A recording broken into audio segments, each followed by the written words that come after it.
Welcome to Compact Disasters from compacthistories.com, where we look at catastrophes, accidents, and natural disasters in short, bite-sized episodes. This is episode 67, the Tri-State Tornado.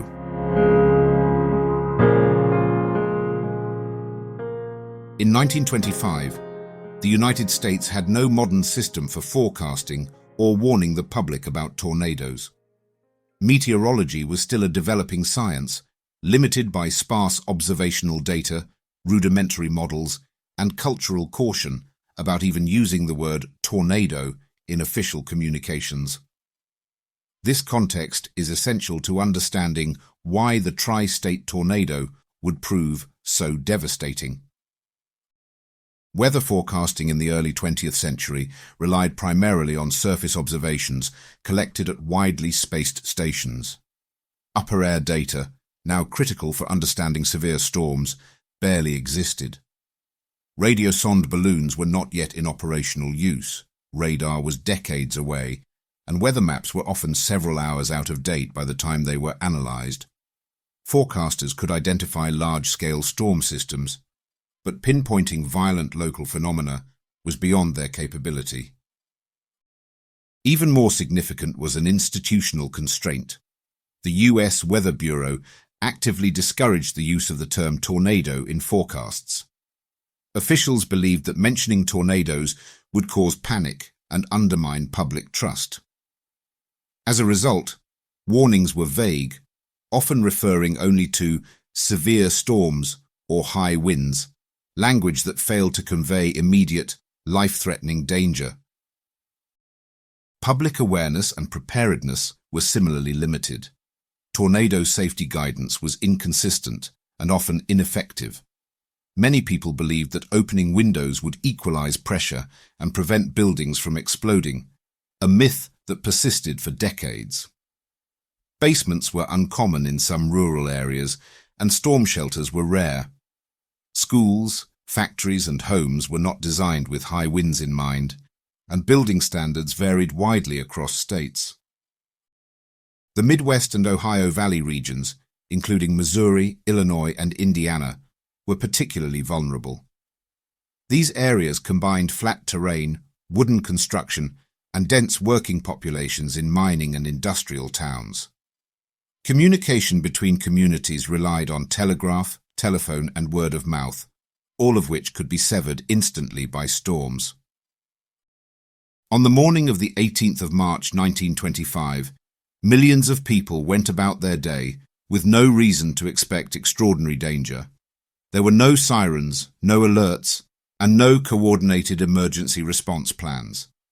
When the storm system that would produce the tri-state tornado began to organize, it did so in a nation effectively blind to what was coming.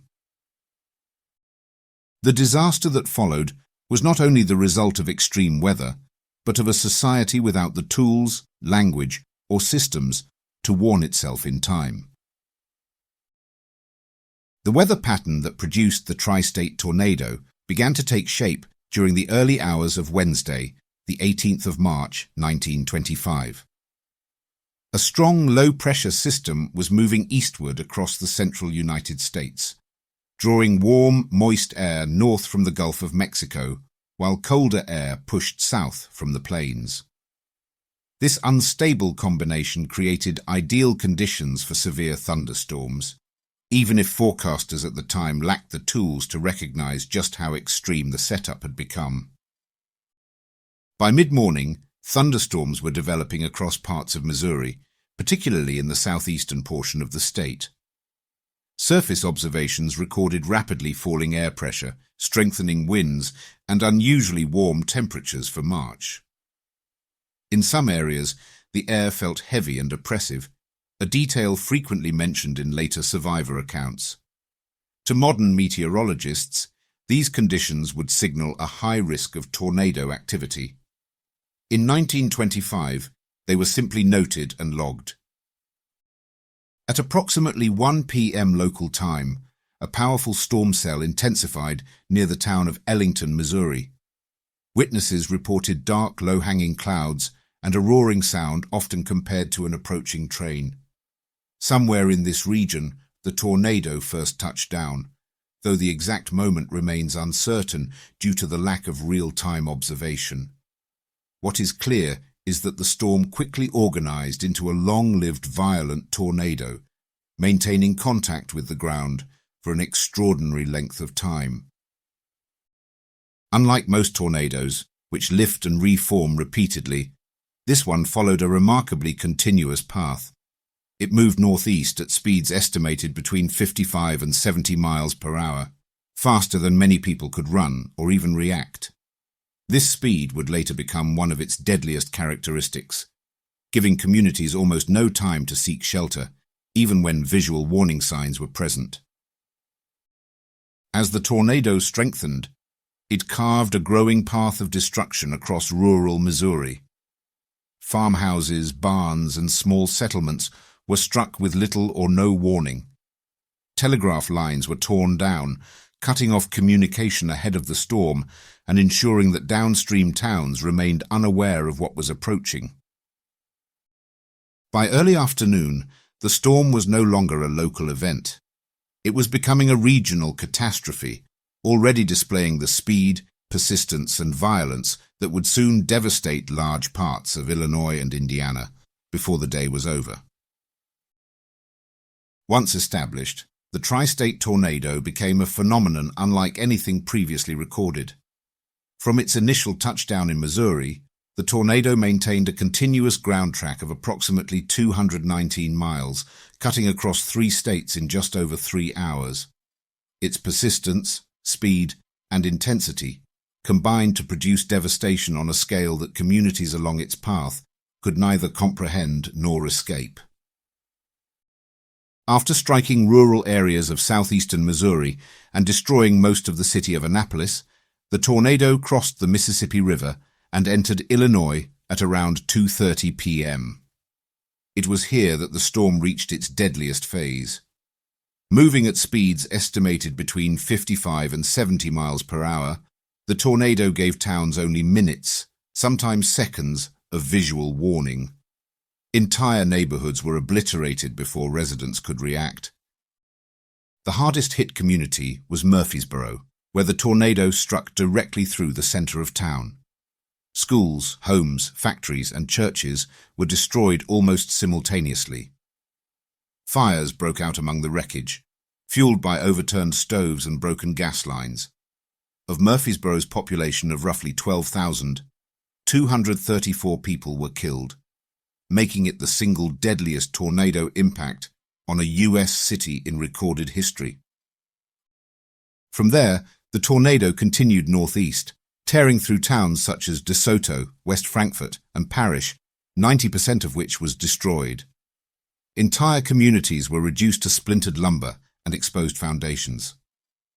In many locations, debris was carried for miles, while heavy objects such as rail cars and machinery were overturned or thrown from their original positions. By early evening, the tornado crossed into Indiana, striking towns including Griffin and Owensville, before finally dissipating around 4:30 p.m. near Princeton. Even in its final stages, the storm remained violent, continuing to level buildings and kill residents who had no warning of its arrival. By the time the tornado lifted, it had injured more than 2,000 people and killed at least 695, leaving a scar across the Midwest that stretched beyond geography. It had demonstrated that a single storm, under the right conditions, could devastate multiple states in a single afternoon, rewriting the limits of known natural disasters. As the tri-state tornado tore through the Midwest on the 18th of March, the human cost escalated with terrifying speed. Nowhere was this more evident than in Murfreesboro, the town that would come to symbolize the disaster's scale. When the tornado struck shortly after 2:30 p.m., it cut directly through the heart of the community. Entire residential streets vanished. Schools collapsed with students still inside. Fires ignited across the ruins, compounding the destruction and trapping survivors beneath burning debris. In addition to the 234 deaths, thousands more were injured, many suffering broken limbs, head trauma, and severe lacerations from flying debris. Hospitals were overwhelmed almost immediately. With roads blocked and communication lines destroyed, medical aid had to be improvised, often by neighbors treating neighbors amid the wreckage. The devastation was not confined to one town. Across southern Illinois, communities such as DeSoto and West Frankfort experienced catastrophic losses. In DeSoto, a school was destroyed, killing 33 children and teachers. In West Frankfort, hundreds of homes were flattened, and dozens of residents died within minutes. Smaller settlements were erased almost entirely, their names surviving only in casualty lists and local memory. By the time the tornado crossed into Indiana, it had already killed hundreds. Towns such as Griffin and Owensville suffered further fatalities, adding to the final death toll. The pattern of casualties revealed why the tornado was so deadly. It struck during daylight hours, when people were at work or school, inside buildings that offered little protection. Its extreme speed left no time for escape. Entire families were killed together, leaving towns with sudden gaps in their population that could never be filled. The tri-state tornado was not merely destructive, it was annihilating. Its death toll reflected a combination of violent meteorology and communities caught completely unprepared, a lesson written not in statistics alone, but in the sudden absence of hundreds of lives. The extraordinary death toll of the tri-state tornado was not the result of a single factor, but of several lethal elements converging at once. In addition to the tornado's unprecedented speed across the ground, there was the fact that it struck an exceptionally long and continuous path. The continuity of contact with the ground for 219 miles meant there were no natural breaks in destruction and no opportunity for downstream communities to learn from what had already occurred upstream. Telegraph and telephone lines were destroyed early in the storm's path, cutting off communication ahead of the tornado. As previously mentioned, the disaster took place during the day when children were at school and people were at work, meaning that they were congregated together in buildings that were not designed for and could not cope with such a storm. Homes and public buildings were typically made of wood or unreinforced masonry, materials that offered little resistance to extreme winds. Basements and storm cellars were not universally available, particularly in poorer or rural areas. When buildings failed, they did so completely, turning walls, roofs, and furniture into lethal falling objects and projectiles. Finally, the absence of effective warnings was decisive. The U.S. Weather Bureau did not issue tornado warnings, in part because the practice was discouraged nationwide. Officials feared that explicit mention of tornadoes would cause panic. As a result, communities received no advance notice beyond what they could see for themselves, which, given the storm's speed, was often too late. The tri-state tornado exposed the deadly consequences of silence, speed, and structural vulnerability. It was not merely the strength of the storm that killed so many, but the systems that failed to recognize and communicate the danger before it arrived. The tri-state tornado left a legacy that extended far beyond the 695 confirmed deaths and thousands of injuries it caused. In the years that followed, it became a reference point for what happens when extreme weather meets scientific limitation and institutional caution. While change was slow, the disaster ultimately helped reshape how tornadoes were studied, discussed, and communicated to the public. In the immediate aftermath, attention focused on documentation rather than prevention. Meteorologists began to reconstruct the storm's path in detail, measuring its estimated 219-mile track, analyzing survivor accounts, and comparing damage patterns across the 3 states. These efforts laid early groundwork for understanding long-track tornadoes and challenged assumptions about how long and how far a single tornado could travel without lifting. One of the most significant long-term impacts involved communication policy. There was an internal debate about whether discouraging the use of the word tornado in forecasts was the right thing to do. While the policy did not change immediately, the catastrophe added weight to arguments that withholding explicit warnings posed a greater danger than public panic. By the 1950s, tornado warnings were formally introduced, marking a decisive shift in public safety strategy. Advances in technology further transformed tornado preparedness.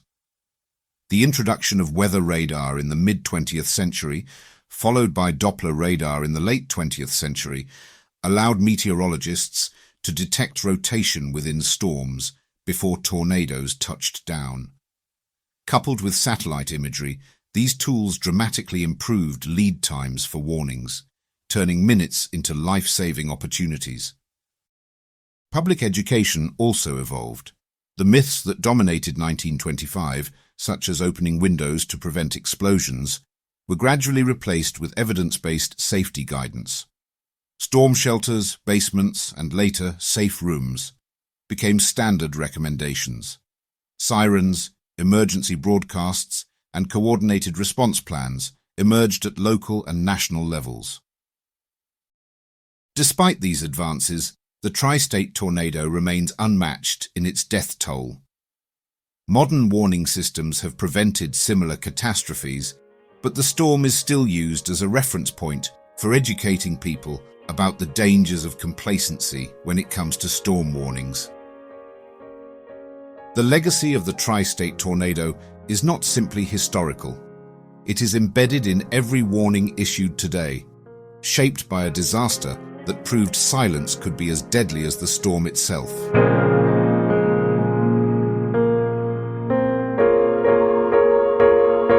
That brings us to the end of this episode of Compact Disasters, part of the Compact Histories Network. If you enjoyed it, please follow or subscribe wherever you're listening so you don't miss any future episodes. And consider leaving a rating or review, as it really helps new listeners find the show. You can find more episodes at compactdisasters.com, where you can also explore our other podcasts covering biographies, history, true crime, warfare, and mysteries. You can also follow us on Facebook, Instagram, and Pinterest. Finally, please consider supporting the show directly by buying us a coffee. Head on over to compacthistories.com/disasterscoffee to see how. Thanks for listening, and I'll see you next time.